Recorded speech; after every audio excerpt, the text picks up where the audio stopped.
university eri public ngekulemberwa Mwami Museveni era yagiweereza funding nga tugiyisa mu budget mu parliament. Lwaki bamukkiriza okwesimbawo yadde?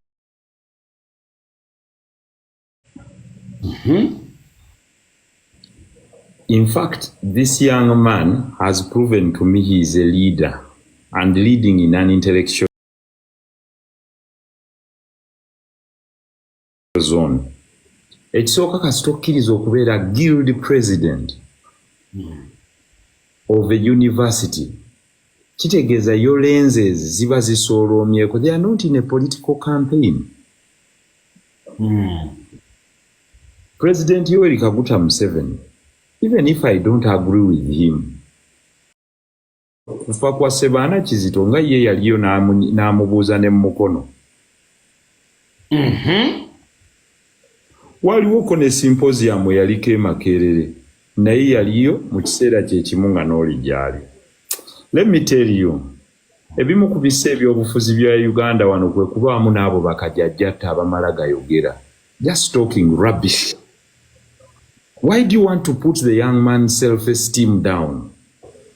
Omwana oyo agenze yeesimbyewo. Yes, whether you supported him or you did not support him, he is the guild president of the university. Ku independent sina ku kaadi ya kibiina kyonna. Badde yagira ku kaadi ya kibiina.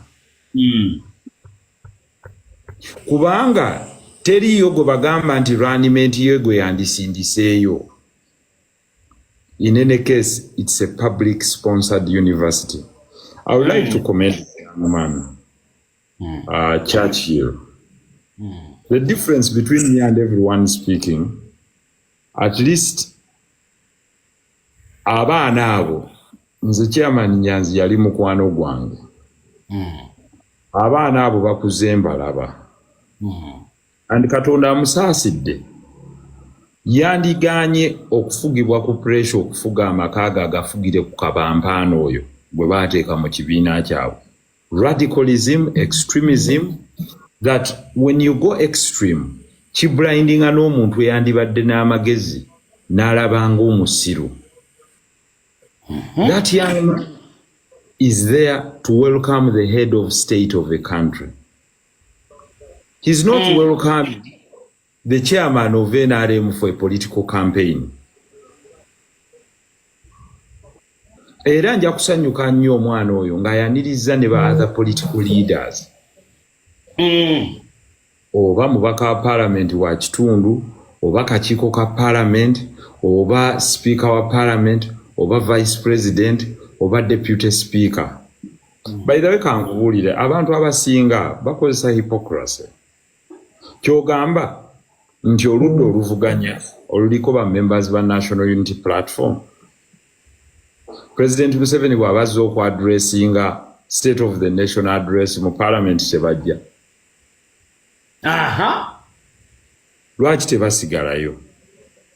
I might at times disagree with the Mwami Nyanzi. Naye ku luno they are targeting his son for nothing. Yes, balina differences mu kibiina.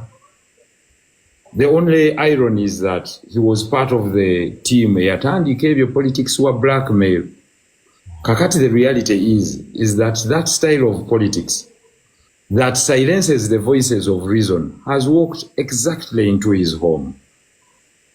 Ne kumwana oyo, what do you want that young man to do? He's the leader of an institution. Aina guild council gyakulembera. Ali ku kintu kifo kyawa guild president. President w'eggwanga azembwa adduke. And by the way, kambabulireyo ekintu kimu. Bw'olaba ng'omuntu mu busiru ng'agamba I cannot be where the president is. Kitegeeza oyo aba agulika. Wanji? Some of us aba agulika. Kitegeeza oliko price tag. But be firm enough. Ffe twabeera mu NRM ne tudisagreeinga ne president. Ne tugobebwa. Ne tusigalawo. Ne bw'oŋŋamba nti enkya Museveni ali wali nyimirirawo ne mugamba kino kye ŋŋamba. What do you mean? Baita characteristics of a strong person. Because obwongo bwo busigala bubwo. What is wrong with meeting the head of state? Even if it was a meeting. Ne mugamba no, I don't agree with you on the matter of penalty.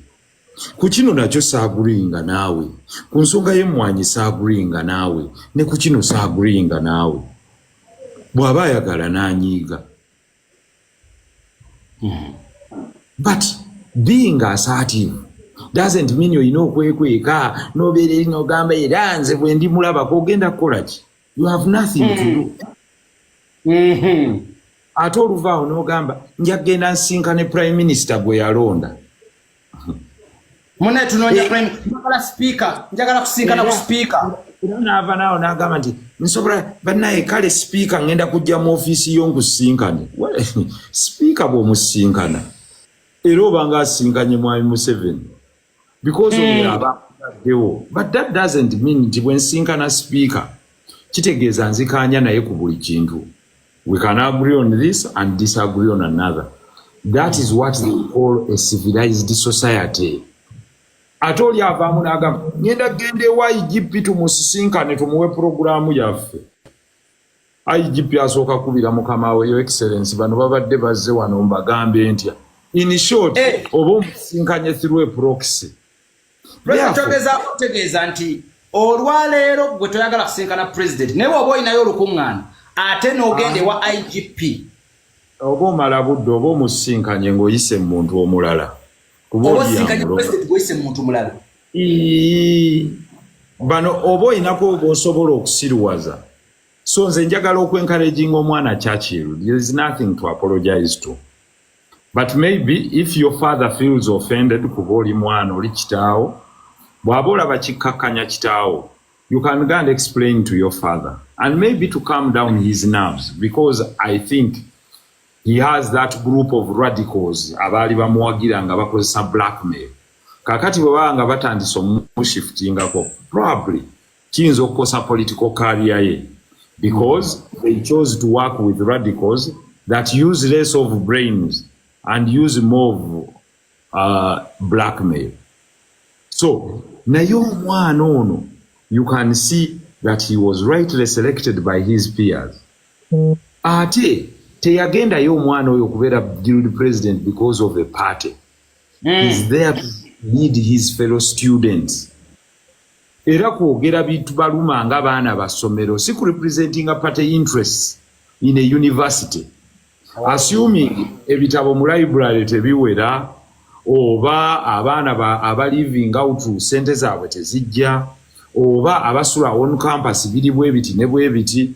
And if he has to meet the president because he appropriates money for that university, so be it.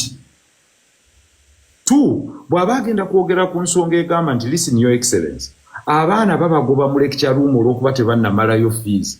Era n'amugamba nti listen, waliwo abaana ABCD ne E bikwataganibwa ne struggle yammwe. Nti abaana 125 oba 3 tebannagraduatinga. As a result, marks zaabwe tebazirabanga. President n'akola directive abaana bali ne bagraduatinga. Eyo credit bagiwaani. Bagiwa guild president. Exactly. And value egenda waani. Why put down omwana oyo mumujjeko self-esteem ye okumulowoozesa nti buli asinkana oba n'aliraana president alina kuwa buguzi? That is lowering the self-esteem of this young intellectual. And it should not happen. That is why nakugamba nti water and oil tebiyinza kumixinga. You can not run intellectual politics n'omulaningira mu bantu abakozesa blackmail. Era nkugamba nti intellectuals definitely balina greater space to lead this country because their reasoning tefaanana y'abali. So I would like to talk to that young man and tell him, listen, I might not be able to reach out to you, but you'll hear my message. What you did was the right thing, not only for your career politically, but also your growth. It shows that you're really a leader. You're not someone, because a leader does not necessarily take decisions as the populists occur, just to excite the crowd. The leader leads their people. Kitegeeza, tali people led, are leading abantu what is right. What is right when you're studying in a public university is one.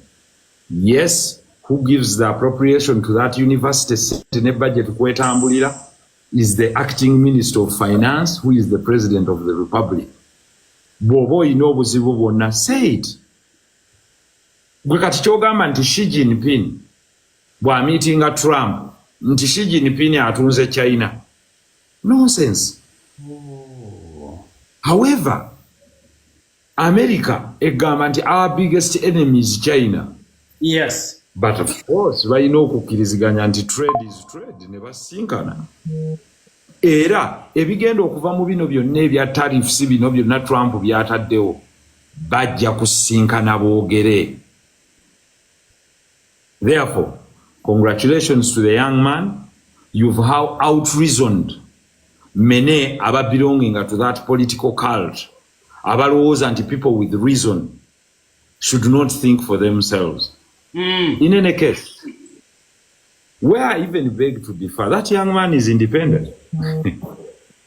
He's not your candidate at that place. Yes, he has a relation with members of the party, even senior ones. But he chose to contest alone. And fortunately, nawangula. So there is nothing like your agenda there. It is his agenda at the university. Oh, tali kwa agenda ya political party yonna. No, yalondebwa bayizi bonna because he came independent. Tasobola kwawulamu kalulu ka muyizi alowooza nti wa FDC, wa NUP, wa DP oba wa NRM. Bonna bakkaanya nti tumuwe.